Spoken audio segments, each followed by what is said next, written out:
भोले भाले चौबे जी थे। क्या चौबे जी तो जानते हैं कि नहीं?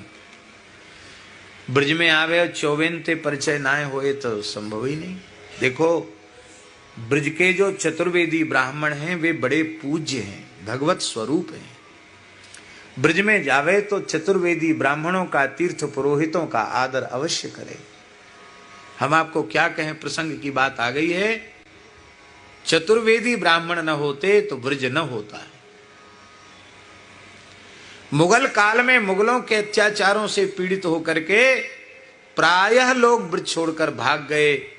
घनघोर जंगल ब्रज हो गया और जो नहीं भगे वो मार दिए गए अथवा बलपूर्वक मुसलमान बना दिए गए।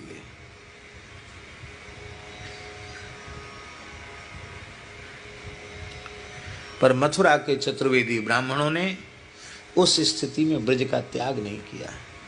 जितने प्राचीन देव विग्रह थे सबके सब भू में चले गए थे, धरती में चले गए थे मुगल काल में। फिर अलग अलग, जैसे नंदगाम में प्रकट हुए, बरसाने में प्रकट हुए, अलग अलग महापुरुषों के द्वारा प्रकट हुए, फिर स्थापित हुए।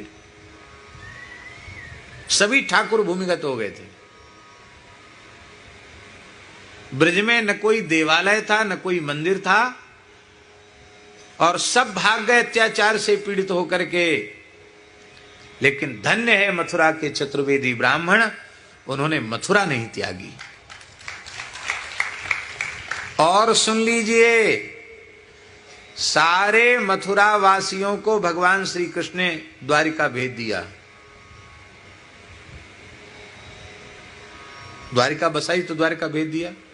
मथुरा वाले चतुर्वेदी बोले हम नहीं जाएंगे आपके संग द्वारिका। वो ले भी गए तो लौट के फिर से मथुरा में आ गए। बोले हम तो जमुना जी के अनन्य हैं, हम श्री मथुरापुरी के अनन्य हैं, हम मथुरा और श्री यमुना जी को छोड़ के नहीं जाएंगे। उस काल में भी नहीं गए और भयंकर मुगल काल में भी नहीं गए।